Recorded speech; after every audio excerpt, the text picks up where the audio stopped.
Your Excellencies, Mr.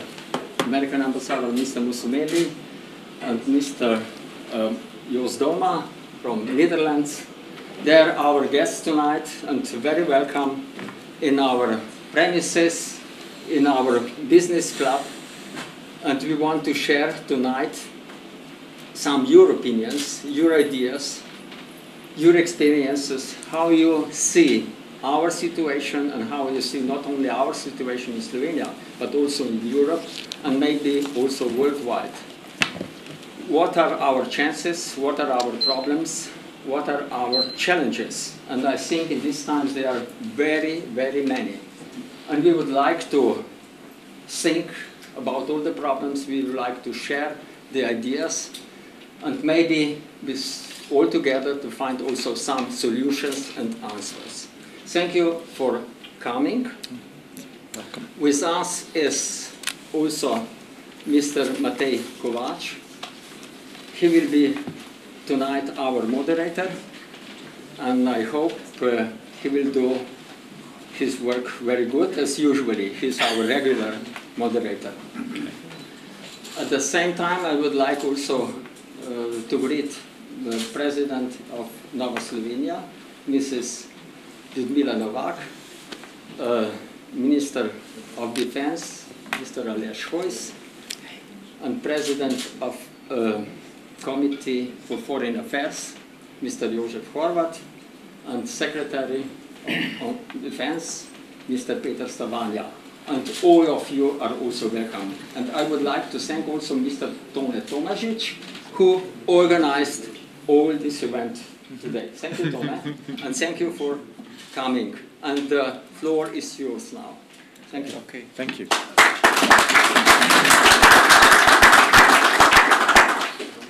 My role is maybe to help that this meeting will run smoothly, and very often it's in a group it's easier if people decide to play a game which is called role playing. Your Excellency, you shouldn't be afraid because you will keep your own role. Oh, that's what I'm afraid of. So you should not be afraid, but we always like to hear how others see us. But on the other side, we really want to have a sincere opinion. So imagine now that you have here a group of entrepreneurs from your country who by chance came to Slovenia and they want to do business here. They want to earn some money. And of course, you have to show them about some opportunities, but also warn them about some weaknesses, maybe about some threats. And I think that would be the most interesting for us to hear. As far as your Excellency, Musumeli, you are short with time availability, please, I would like to start with you. I'll just say a few things. First off, I think it was very wise to choose Jos and me because we are the two least diplomatic ambassadors in the whole country. So that was a compliment. In fact, it is a competition between the two of us. But he scored higher up till now. We'll see after tonight. I would say a few things. And frankly, I've had this conversation with a lot of American potential investors. And I would tell them quite honestly that Slovenia has been at a crossroads for a long time now. And I've said this publicly before, so Slovenia is sort of going through an identity crisis. It can't decide yet whether it wants to move more to free enterprise and capitalism or move even further towards socialism and protecting the welfare state. It can't decide whether it wants to be more of a fervent leader and role in NATO or whether it wants to be non-aligned. It can't decide whether it won World War II or lost World War II. It can't decide a lot of things because the country is so evenly split. And when it comes to foreign investment, I think you see that same schizophrenia. You see a real desire among many Slovenes to open up to foreign investment, and at the same time, just the opposite, a genuine xenophobia and a fear that because of the size of the country, because of the past history of the country, a genuine fear that not just the Americans, but the foreigners will, like the Borg from Star Trek, absorb, and Slovenia will lose its identity. So, frankly, I could sympathize with both sides, but when American companies tell me, I say the new government is moving in the right direction.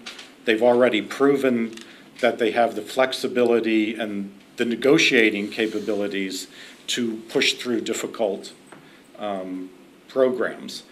On foreign investment, we also see just recently some good signs. And I think Joost will say the same thing, so I won't say too much about what specifically needs to be done. And there's a whole battery of things the government can do and will do, I believe, this government will do. My problem, and what I would have to honestly tell American investors, is that the government can only do so much. It can't really fix the problem, because the real problems are two that are not legislatable. And the first and major problem is the mentality of the people. This sort of reluctance, this concern about having too many foreign investments here. And that you can't really legislate away. It's something that has to, over time and education, people will become more comfortable and realize that foreign investment is a way to survive rather than a way to destroy the country. And the second one, which is attached to that, which is also hard to legislate away, and I could say this since I'm one of them, is the bureaucrats. The bureaucrats, all of us, are inherently evil. And we have our own little fiefdoms and kingdoms that we want to protect.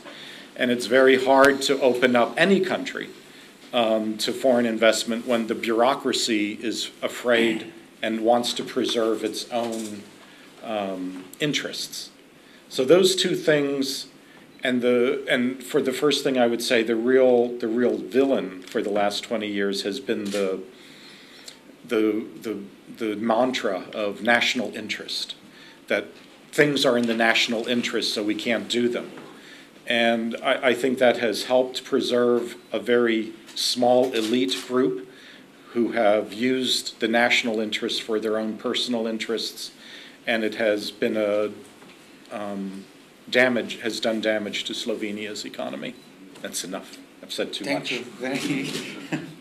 Very direct, and please now let's competition and diplomatic observer begin. Well, Your Excellency, I have a double problem. Yeah. Since it's not only telling Dutch investors why to invest in Slovenia, I have to convince them. And that is indeed a double problem. We are one of the main targets of investment, and one of the main sources of investment. So that is that we are sort of a place where money comes in, flows out, and so on. So what we have to do in order to keep this position, we have to join the rat race, and we have to be really aware of our strong points and our weaknesses. And I have the impression, and that is where I elaborate on what you just said, that Slovenia cannot listen. Just today, the IMD published the new index, and they had the same criticism as last year. And Slovenia is again on the 51st position. Maybe some of you remember what a minister said when Slovenia sank to the 51st position. A minister said, "That's all perception. It's businessmen who complain." Yes, but that's all about it. It's perception. You have a perception of business people, and business people have a perception of you. The problem is that they decide where to invest, and not you decide where they should invest in Slovenia. And then comes the closing sentence in this SDA message of just an hour ago. But if Slovenia does not accept change, it will stagnate, Gerio said, so Minister Gerio, appealing to others, and then, quote, others in the country who have blocked all key reforms in the past, unquote, to take responsibility for their action. Then my simple question is, who were blocking all reform in the years that I've been here since 2009? I leave that as an open question to all of you, but Slovenia has not been really changing its performance in the past years. By the way, we rose a few points on the index. We've moved from 14 to 11. Wow. America was one, shared with Hong Kong last year, but now you are definitely on place 2. I know. And Hong Kong is still on We're one. going to attack Hong Kong Still, later. America is on position 2. But this is important. This is a very important message. If you compare it to other indexes, the IFC index for starting up investments, there is Slovenia scoring relatively high, because what they take are facts. It is an objective index. What is the procedure for this? What is the procedure for that? What is this? Then Slovenia scores high. But all other indexes, like the World Economic Forum and this IMD, Slovenia is low, much lower than needed. Although, when you look to the regional competition, you do well. But then we have the problem. Thou shalt not do well according to the nearby competition. If you want to perform and if you want to attract investment, you, with your mere 2 million people, have to attract more actively than others. It is not the weather that makes Slovenia attractive for investors, and is not the perceived central position in Europe that makes you attractive. It can only be your having a perfect position as a stepping stone, as a bridgehead to other areas. Call it Central Europe or the Balkan. Because for 2 million people, investors will not come. It is that way. They will always come with a wider picture, with views on the surrounding countries and on, let's say, potential elsewhere. So you have no option than to compete. And from that perspective, I indeed, Joe, have to recall the call for better taxation policies, more labour mobility, and less red tape, and indeed a different mindset. You have to be open, and you can't take things for granted, because the others won't do. That's as an introduction. You mentioned that politicians do not listen. Maybe it's even more problem they do not act, and maybe they do not act because reforms are difficult to sell. It's much more difficult to sell reform than complacency. Complacency is easy to sell to Slovenians, and somewhere a breakthrough should be made. Do you have some feeling where this breakthrough can be made? That well, I have an example. Yesterday or the day before, there was this new policy on the agency, the anje. At the request of the OECD, Slovenia introduced an agency for administering the investment, let's say the property, the government holdings. Auken never got a real chance. It was criticized by whomever, by all from the outset. And now we've been promised a new agency, an SSH, with, to my perception, the most impossible administrative structure I've ever seen. A two-tier thing involving parliamentarians and what have you. In the Ministry of Finance in the Netherlands, we have about 10 people administering all government assets. And this is in line with the OECD recommendations, because without special agency or body. All you have to do is administer your portfolio. But here in Slovenia, we all want to be involved. We all want to have our people in the board, and we want to have a say here and a say there. That is not convincing if you want to attract foreign investors, because foreign investors, they think, hey, what is the government doing? What do they want? Arm's length, please. Keep a distance. Let the business do the business. Let government do government. And let parliament control. And let government govern. But don't interfere in management. I mean, all the management boards of government companies who are afraid that they might lose the job because of a change in government. It never happens with us. And it should not happen in OECD countries. And least of all, it should happen in EU countries. So this is what needs to be done. You need at least a different operation, and hopefully another mindset. And usually first comes the mindset and then the operation. But this is because we are human. So maybe really institutions should be built to be more business and people friendly, or preferably not building institutions, but only having those things that you need to administer well, administer properly. So if you can get rid of committees and agencies and what have you, yes, please do so. And only have the most essential for those things that you really need to control, and let loose, let go. Yeah. Your Excellency Musameli, you have something to add? I can't add much to that because I sadly agree with everything Jos has said. I would only say that one of the things I think the government is trying to get at, without disagreeing with Jos on how complicated this new entity is, what is implicit in that is that no one in this country knows exactly what Slovenia owns. There's so many different agencies dealing with the assets. There's so many banks and other enterprises that own parts of different things and different representations, that if you can't really ask anyone what does the government own, what part. You could ask about one particular company, and from there you could sort of figure it out. But it's sort of frightening that this country is still so socialized, so unreformed, that there's no one who really has a handle on what the government really is involved with, in what different ways.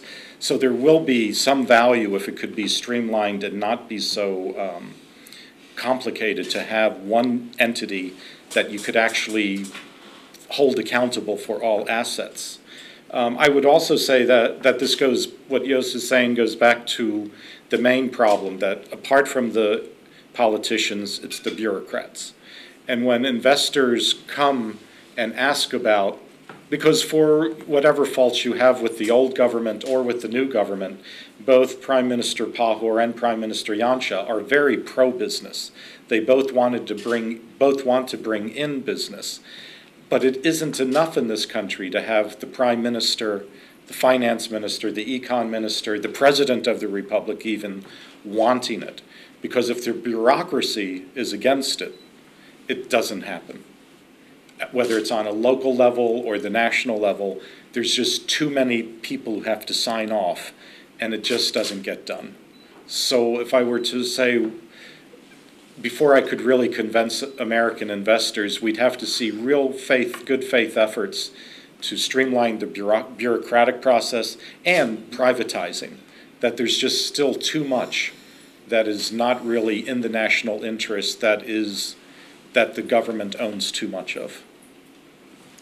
So to a certain extent, we are really masters of our own fate, our own success, or our own misery. But on the other side, we live now in very volatile economic environment in Europe nowadays.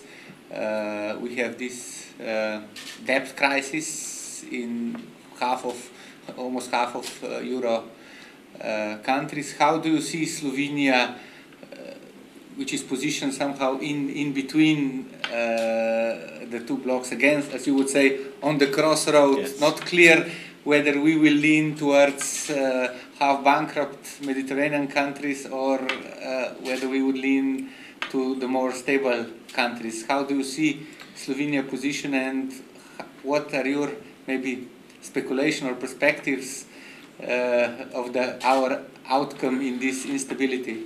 I think the geographic picture is exactly that. You have a small coastline, so there's a small chance that you'll have a problem, unlike the ones with longer coastlines on the Mediterranean. But there is still that slight danger of bankruptcy. I think if you had asked me that question 3 months ago, I would have had a more dire prediction. But frankly, the progress that has already been made in such really a remarkably short period of time, given the divisions within the country and within the parliament, to have gotten any austerity measures through at all in such a short period of time, I don't think, in fact, I would place odds against Slovenia going into any sort of bankruptcy right now. I think what has changed, though, more than that politicians are willing to compromise, is that Slovenes have changed. When I got here 18 months ago, nobody, not enough people were really worried about the situation. Nobody was really quite ready yet for sacrifice or austerity measures. There was a large amount of illusion and delusion, like there still is in America. But Slovenes actually, I think, have done much better than Americans in coming to grips with the fact that something has to be done. And so I'm moderately optimistic. Netherlands has some recent experience. How can politics cope with the calls for austerity, or how difficult it is to sell the austerity? It's maybe strange because this is seen as one of the most the thrifty nation that takes care about resources, and we hear now that government fell, big noise that practically we cannot be, let's say, the same rhetorics or similar rhetorics that is seen in some countries that are much more indebted. Oh yes, but it was a wonderful experience. Just to give you a slight insight, what happened is the Prime Minister, after the government fell, he stood there in Parliament and he was about to speak, and then one parliamentarian of a smaller party said, "Sorry, Mr. Prime Minister, it is not you now, it is us. Your role is over because you resigned. We'll take care." So the Prime Minister had to dim a little, and then 5 parties indeed sat together and arranged for a program, which in fact we were all very proud of, although we only could finalize it last week. And it is now heavily criticized because we know, and that has to do with the government. We have elections shortly, and it was give and take. So it was a true compromise. Nobody is really satisfied with it. So on 12th September we have an open fight again, and what we are really afraid of is of populism, whether it be left or right. Populism is on the rise in the Netherlands, and what we then need is, let's say, sincere views and rational approaches.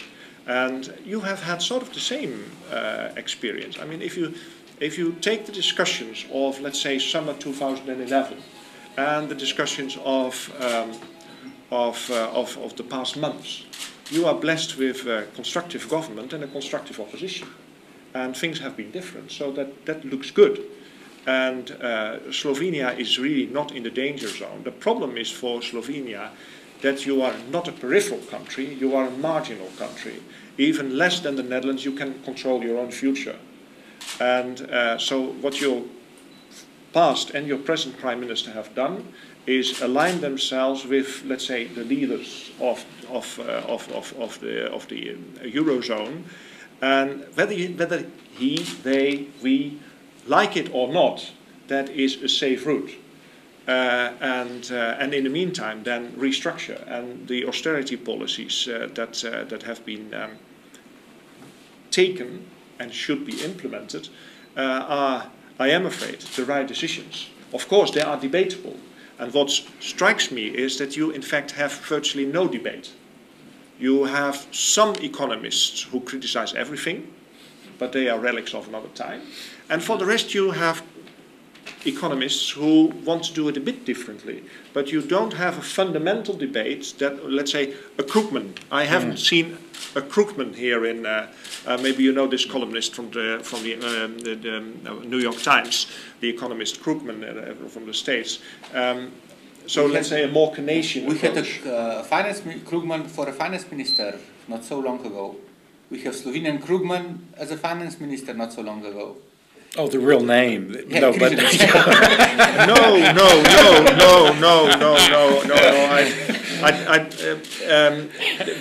The difference is that Krugman has a concept from which he approaches the economy, and you don't have this debate. And lucky you, because that means that conceptually you are all on the same track.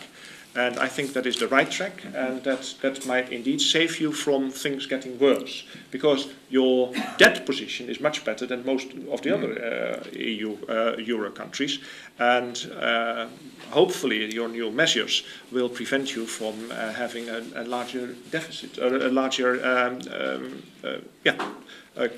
budget deficit. Yeah. Okay, the last question from my side, and maybe then we will ask entrepreneurs to ask you, but assume that some of your guests from your country are interested also in the Slovenian political spectrum, and they heard about some tiny party called New Slovenia. What would you tell them about this political party? Please be very undiplomatic. no, other than the leader of the party, we like them all. No, what we tell them is that we have to explain over and over parliamentary. Joost doesn't have this problem, but in America, the notion of more than two parties is pretty inconceivable to most Americans. And we explain the political spectrum. We explain that how this is in many ways more democratic to have more parties that reflect more views and sentiments and values across the left to right spectrum. And that for Nova Slovenia, that they're very closely allied with certain other parties like SDS, but they have their own independence, and they're very pro-business and until right now, not anti-American. I would have a problem, again, because we look at parties in member states of the European Union from the perspective of the larger groups in the European Parliament.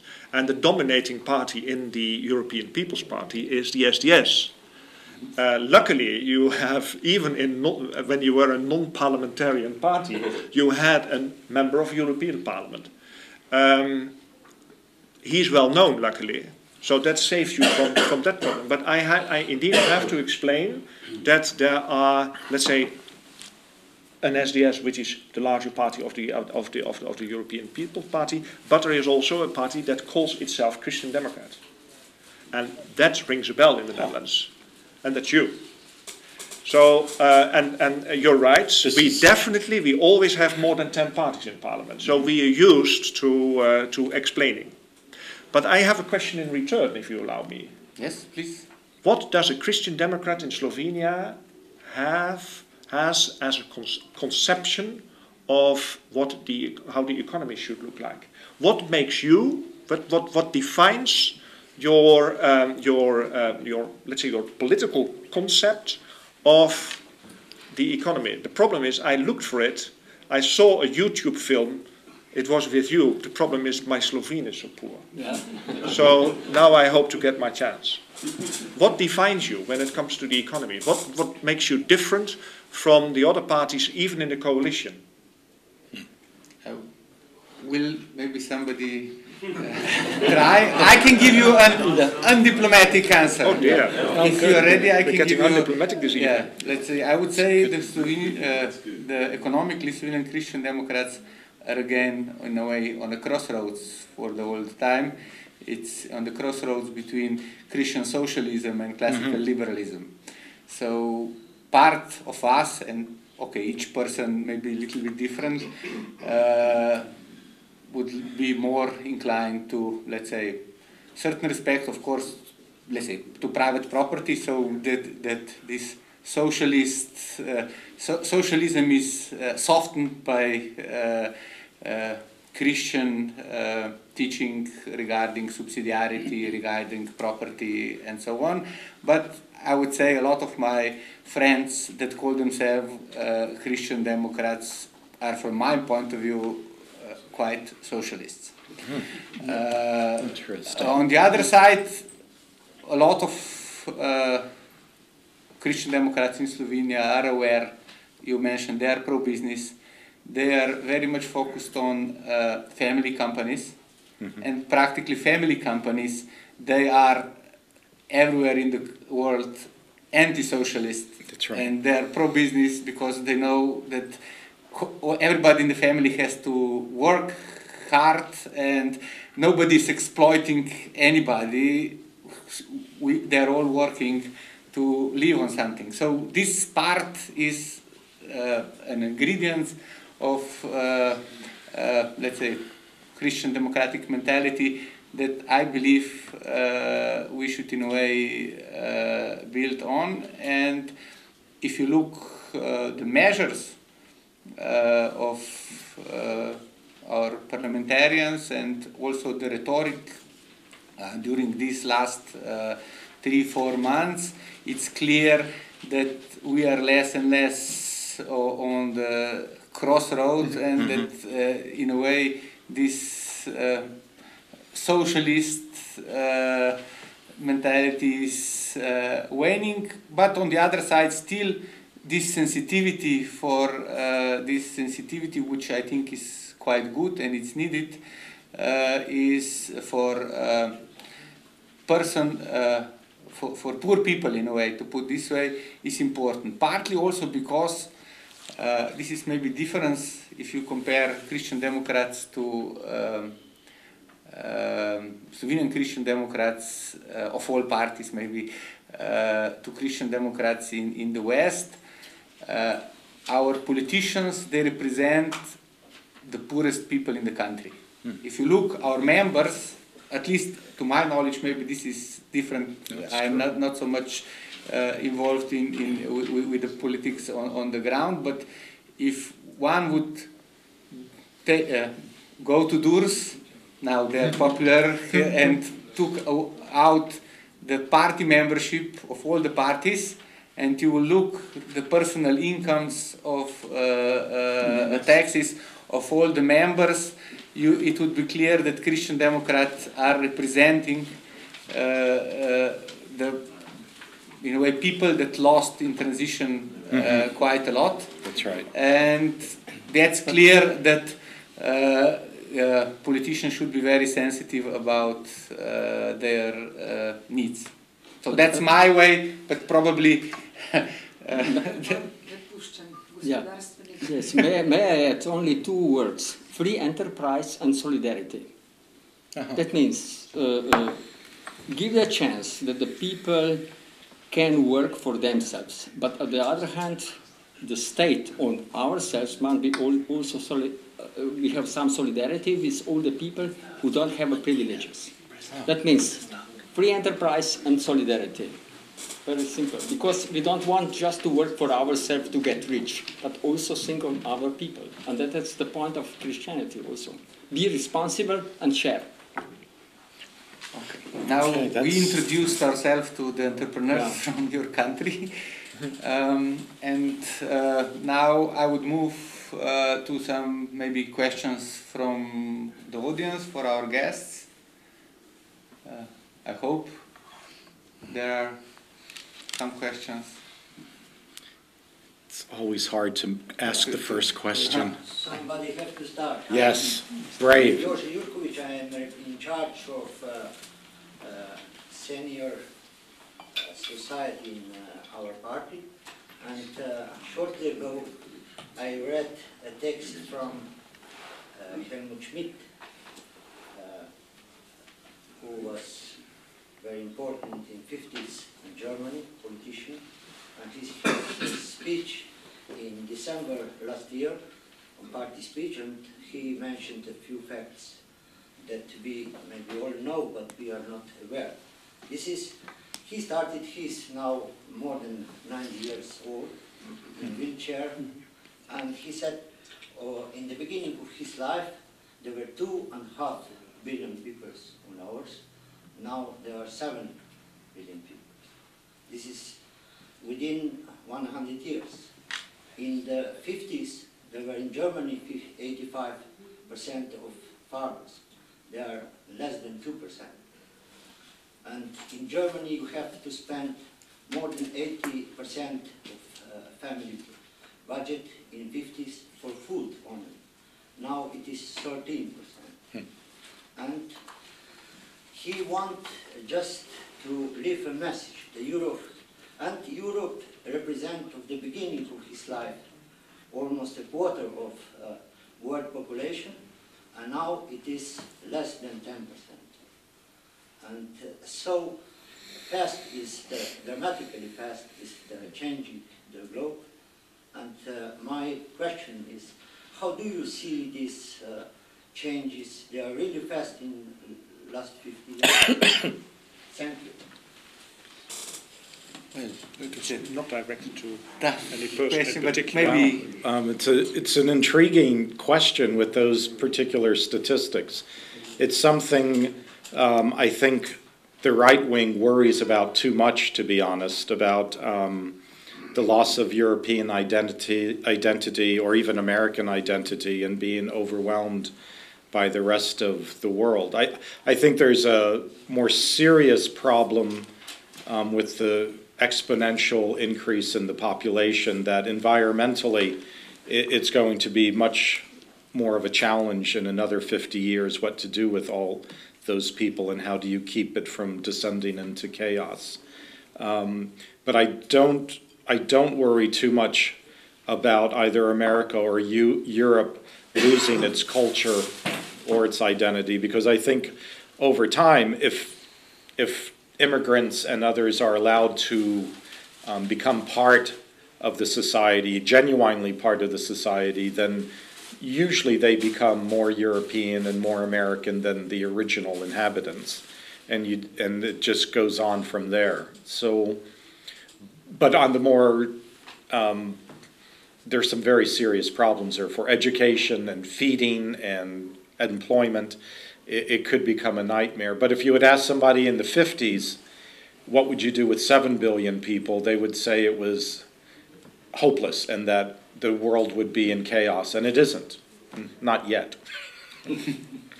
and not because of population. Yeah, not because of, yes, there's other evils.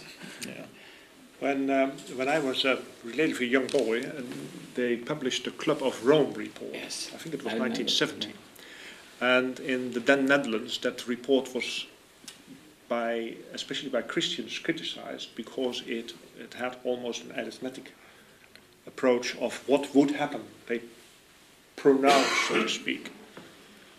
And especially Christians said, ho, ho, ho, ho, ho, ho, God will provide, and careful.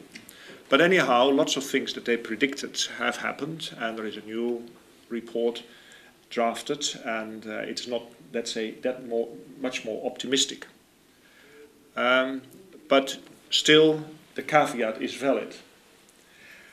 Apart from that, Umberto Eco recently said that we should accept that Europe in the not so far away future will look more like New York. And I've never been in New York myself, but I hope it's less violent. yes, because it is a city and there's lots of cultures living there, living together, speaking one lingua franca, but having all that, let's say, the classical cultures and traditions in their houses. Let's call it ghettos, but that is not a negative meaning of ghettos. But all these cultures, they live together and share indeed a certain optimism together. But also important, and that was where you started, it is a city. And we have to accept, from my point of view, that Europe is more and more getting a city. I mean, it is especially valid for the Netherlands. We are fighting for every square centimeter of green, so to speak, be it park, meadow, or whatever. And it is threatened. My house in the Netherlands is what is called the green heart of Holland. Well, it's not that green anymore, and it is threatened day to day. But you have to approach these things also, let's say, with sort of a long-term perspective, and then you have to, let's say, try to look at it with the perspective of 2030 or beyond even. And then you might have to accept that we indeed will be a sort of a city, and that Slovenia will be the park of Europe. Something like that. Approach is from that side. If you do that, you take a sort of a decision yourself. Firstly, you are not over-ambitious when it comes to economic growth, to expanding industry, but you have a concept that indeed you accept, let's say, a sort of modest income. You have more green, a higher quality of life, but less quantity of money. You are available to the neighborhood as a park, and you cherish and you cultivate what you have left. And if that is your concept, that is possible to defend, even with all the comparisons and indexes that you have. Because you then perform higher on the one, and you here, let's say, with your being restrictive when it comes to land ownership, expansion of industry, you are more conservative. That is possible. So Helmut Schmidt taught a lesson to the public based on what he had experienced himself. He did not, as far as I understood from you, he did not criticize what has happened. He simply established facts. And you have no choice but to accept those facts, and then you have to draw lessons for the future. What will my behavior be?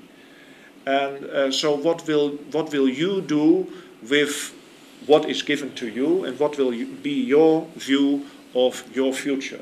But always look at it from the sustainability, and sustainability is then environmental, economical, financial, but build yourself a concept. And that's why I asked you, what makes you a Christian Democrat? Really an interesting perspective for Slovenia.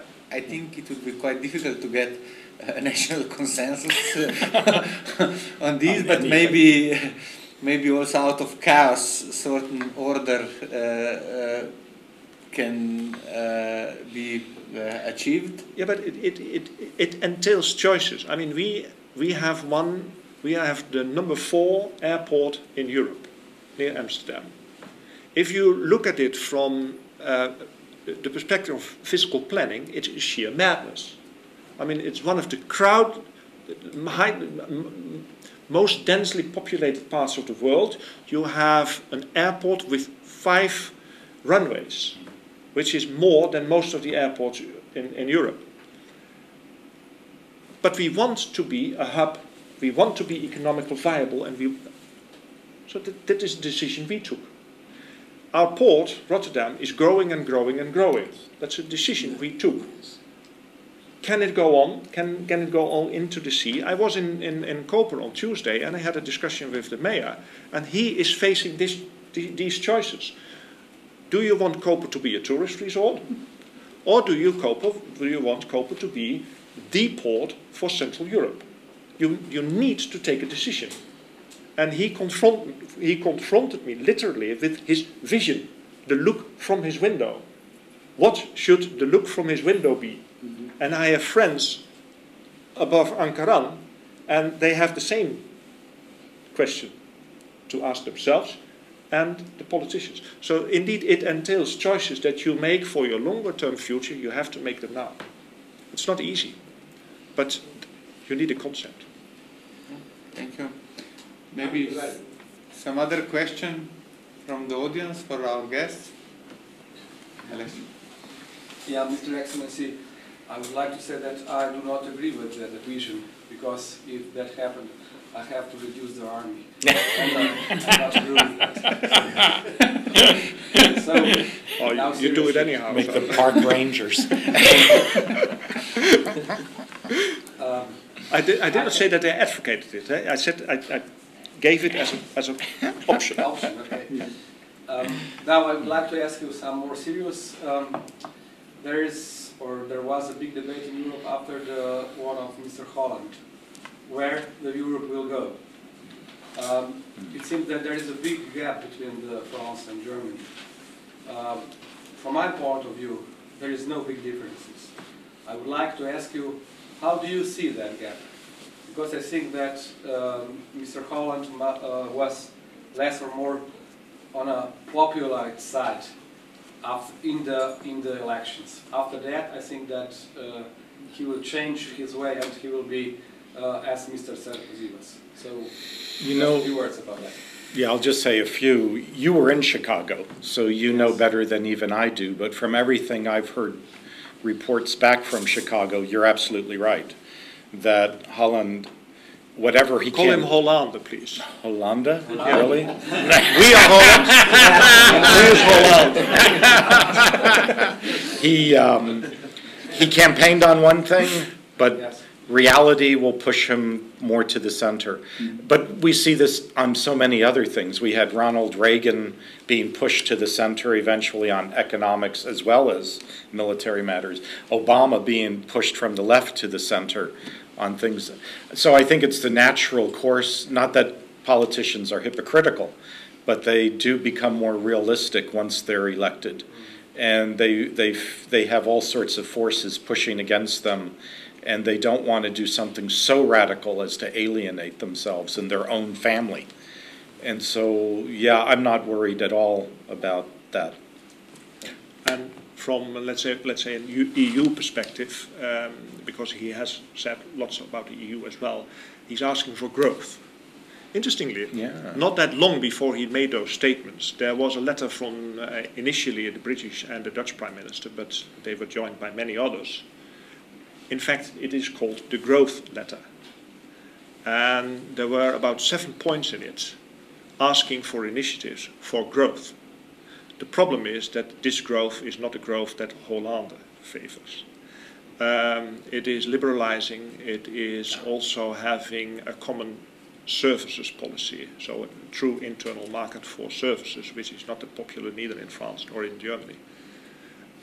So it is asking for more, indeed, liberalism, more enterprise, and less, call it, care. And Hollande is in fact, what as I perceive it, saying two different things. On the one side, he is saying the socialist things because he needs to be elected. Well, one hurdle taken, he is elected. But he still has to face the 17th June parliamentary election. So there's more to come. And only after that, he can really define and fine-tune what he has said. And then he can also realign himself again with Germany. So as yet, the words he uses are more socialist than they might be as from the 17th of June. And what we also have to do is read closely, because if he, for instance, wants to bring down the pension age or things like that, he refers not to any official date or so, but to factual dates. And people in France retire rather late. And so there are more things that you have to see and understand in the French perspective, and then we don't need to eat that soup that hot as it is being served.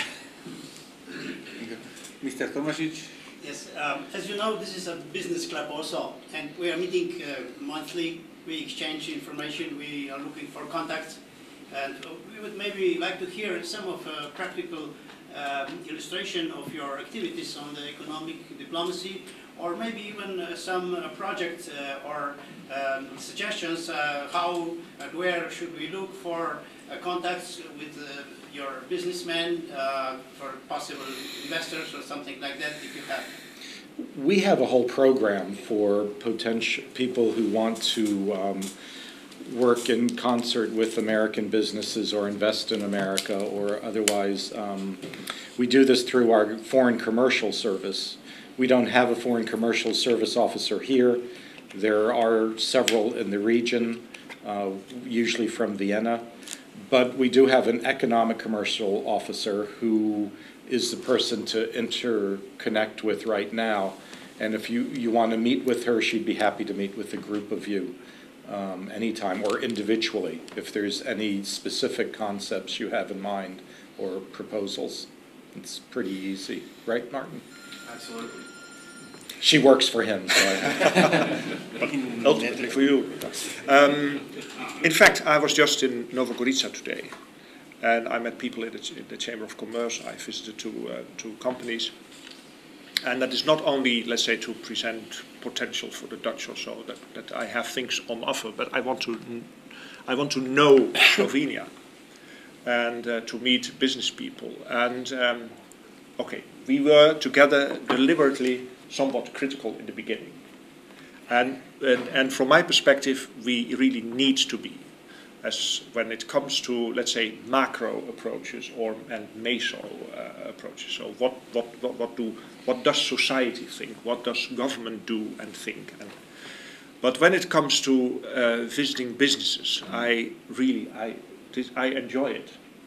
I enjoy being here and meeting geniuses, that people who export worldwide. Sometimes they have a problem, and I'm no doubt the problem to you is familiar, and not everybody elsewhere knows where Slovenia is. So you have to explain. Well, don't worry too much. Many Americans think that Copenhagen is the capital city of Amsterdam, or the other way around. And I heard a quote, somebody calling a Dutchman, oh, and the Netherlands, that's somewhere in Asia, isn't it? Yeah. So don't worry too much. It is you who, let's say, in the end define whether they can contact you again, whether they can find you. But what I notice is that individually, companies and so on, they export, they are active, and they bring in money, and they employ people, and they do so.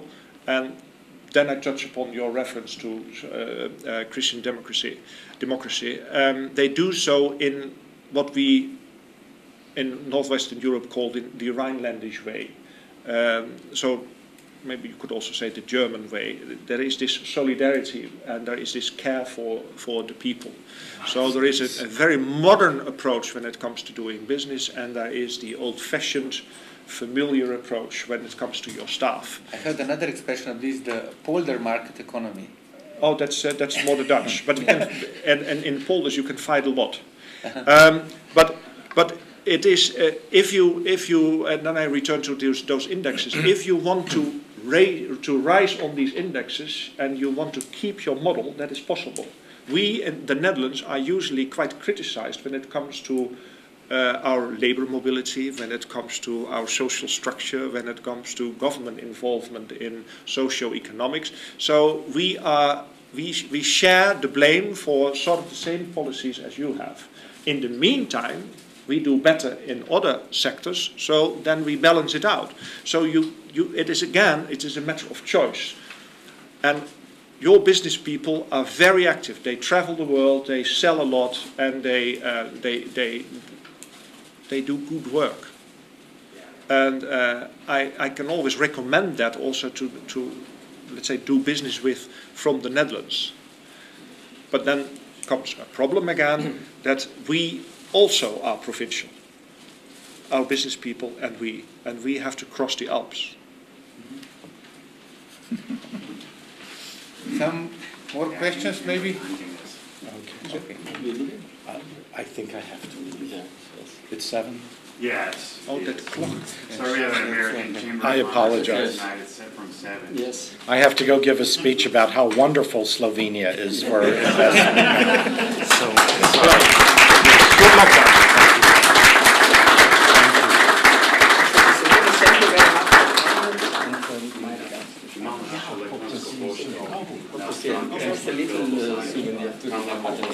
Sorry that Sono mieli strani s vami. Lepo se imejte.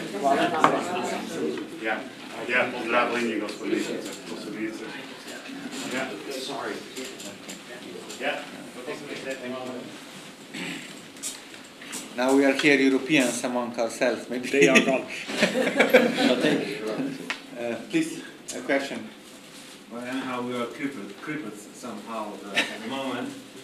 My question, or I would like to return to the question you exposed before. Where are Christian politics and where are Christian entrepreneurs? I'm serving as a president of the Association of Christian Entrepreneurs in Slovenia, and I have to agree with you that they are not exposed, they do not expose themselves at all. So our members are mostly directors of family companies, and only 2 or 3 are actually do business on higher levels of the term greater money. And what is your opinion? How should we proceed to change the situation that we be more visible in the society as entrepreneurs and as partners, as Christians?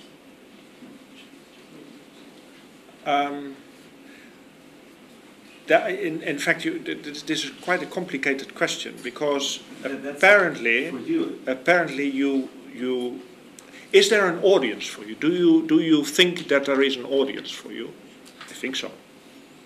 The problem is then to reach the audience. But in order to reach the audience, you need to have a message. Yeah. Is it only because you are not a big businessman that you cannot reach your audience? That is the next question. If it is only because you're not a big businessman, that is a problem, but I don't believe in that problem. I think that if you are a, let's call it smaller businessman, but exemplary and you do well, but we have scale, and you do so on a lower or smaller scale, but you do so with a recognizable concept and performance as a Christian businessman, that could be recognized. I hope that society is open for that, and that is what you can judge. But point taken when it comes to what has been said earlier on, that most of your, let's say, of your membership are smaller business people. But interestingly, the Dutch Christian democracy is originated in the has grown from the 19th century as a small people's party. Both the early Protestant parties and the early Catholic parties, they were emancipatory, and they have grown tremendously. But okay, times were different. But why? Because they had a message, a clear message. And that message was... What was that message? That message, well, I heard the words, the solidarity and the concept, not, oh dear, subsidiarity. I had to do this because we have this in the Netherlands. We have a Protestant version of that and a Roman Catholic version, and the Protestant version is intranslatable. So that entails a view of society, concept of society. But then you have to add to that, of course, your behavior. So that's why I started with the behavior. If you are a businessman behaving as a Christian, and let's say showing off, but without showing off too much, in all modesty, but showing yourself, presenting yourself as a Christian businessman, treating staff well, being fair and sound, transparent, then this will be noticed. And what I notice myself is that many of the Slovene business people are already that way, whether they are Christian or not. We should not let ourselves be fooled by the past, by the recent past, not too much. I mean, you have this tycoon problem. Let's declare it a thing of the past, and let's behave differently and proclaim that, so to speak. So it's very difficult to generalize and to say this should be the concept. But indeed, it starts at your doorstep, at your desk. Thank you. Maybe somebody else? May I? Yeah. May I? We refer to Members of the European Union and more specifically of the Eurozone. And we want to stay that way. We want to stay sovereign as much as we can be and have our own identity. And the problem is how to explain that to economists in general, and especially Americans, because they have an economy, a union of 50 states with one currency, overall one policy, but there are slight differences between the states. But it is between our states, not slight differences. It are major differences. So that is problem one. That's for the outside world. But the most serious problem is internally. And there we need leadership, I'm afraid. You cannot manage the European Union, and you cannot manage your country. We once had a government who thought that you could manage the country, and that resulted into populism in 2002. So you need to have, again, you need to have a vision, you have a concept, and you need to show leadership. And then we have the problem that Europe is always a union of conflicts, because we have different views. When you asked for Mr. Hollander's views, he expressed those views, one, to be elected, and secondly, because he's French. And the French have a different perception of what Europe should be. And we have created a problem, I was in Germany in those days, that we introduced a monetary union without having the political union. And now we are faced with the conflicts between the two. And we don't know how to, I use the word, manage that. And that is very difficult then to convince the population, and especially politicians, to convince your electorate that they should have trust in Europe. Because it's so inconceivable, it's intangible. I mean, who can understand the billions that we are dealing with all of a sudden? They are beyond our comprehension, but we should understand it. And the way we treat the Greeks is so harsh, but we need to. Austerity is so harsh, but we need to. So it is very difficult. Luckily, you've had your elections and try to prevent new elections. It's very difficult to convince the electorate in the Netherlands in just a few months of the route we should take. Luckily, I'm not a politician, only a diplomat. Could you possibly discuss the situation in Belgium, which is your neighboring country and seems to be split as Yugoslavia once was, and there is a large Dutch majority there? How many Belgians really want to separate? Not many, and that makes the Belgians Belgians. I'm a Dutchman and I don't understand it, and neither do you, I think. The problem is the Belgians made themselves independent from the Dutch in the 19th century, 1830. After 9 years they were recognized and got a king from Germany. And the king is king of Belgians, not of Belgium, of Belgians. And initially the proper language was French. But after the Second World War, only after the Second World War, things changed and the Dutch became more powerful and they became economically stronger. Now, with Brussels being the hub for all Europeans, and that is the problem, Brussels was initially a Dutch-speaking city, and now it is a French-speaking city. Mm-hmm. So the issue has become unmanageable, because they had found an arrangement that worked, only not in a few places. Now, the few places was a province near Dutch Limburg, in Belgian Limburg, that was officially Flemish, but in fact spoke French.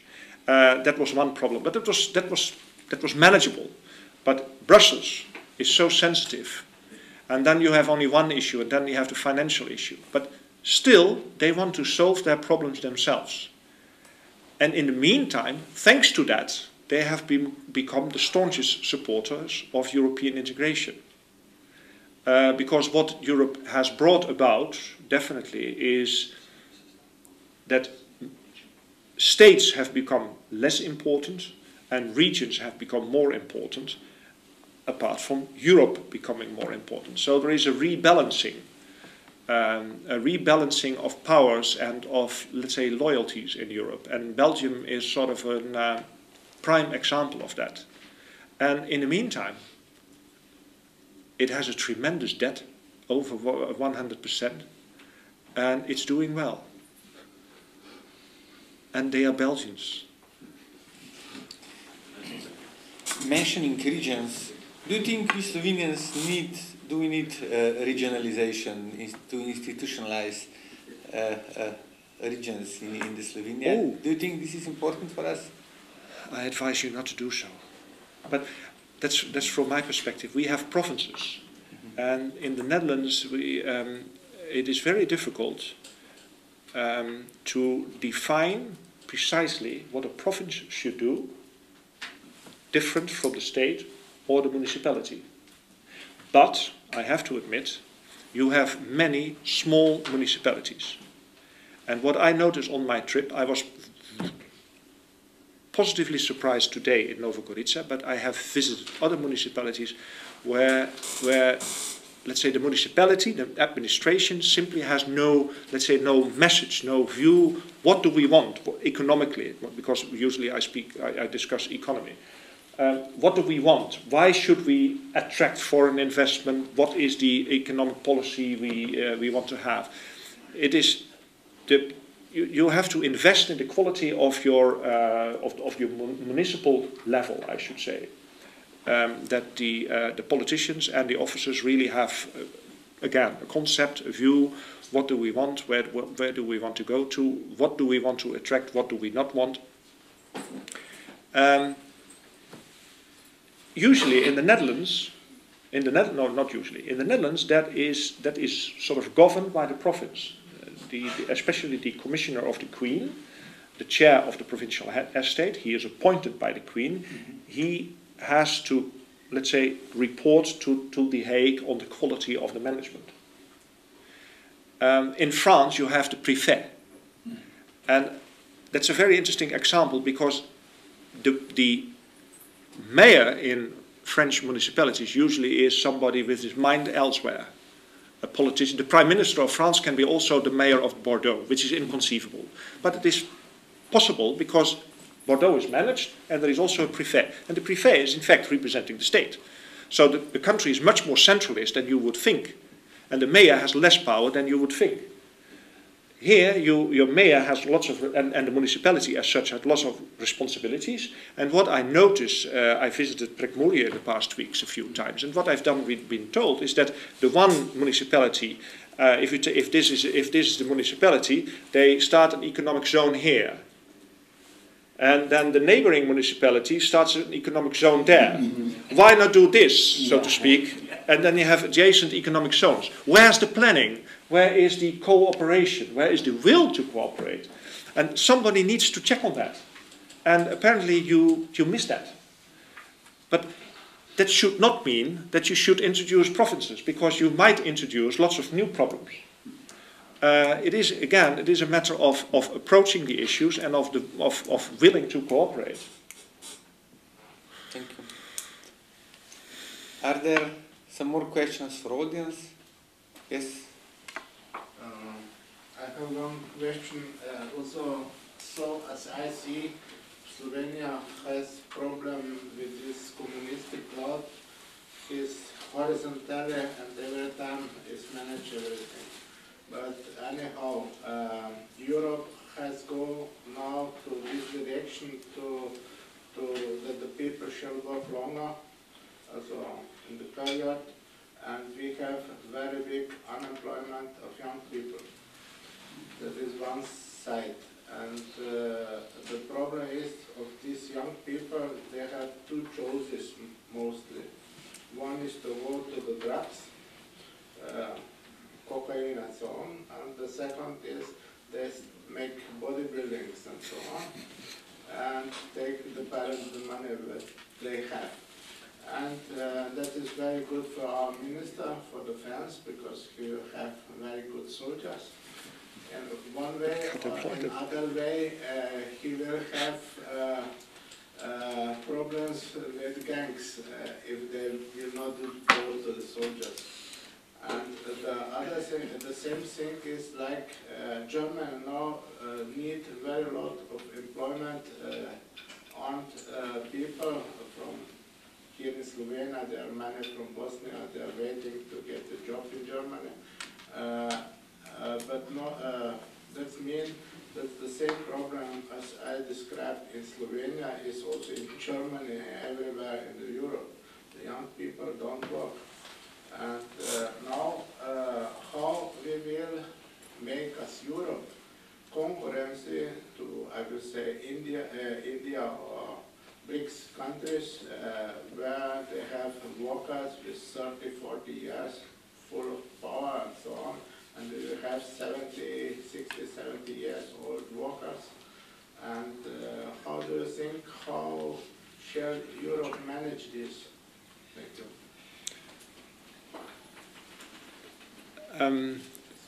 You not only have a high young youth unemployment, you also have, I am afraid, quite some hidden unemployment under the youth, because the students study too long. At least they are a student too long.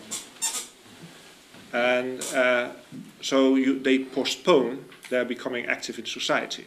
Well, that's good, because there's no job.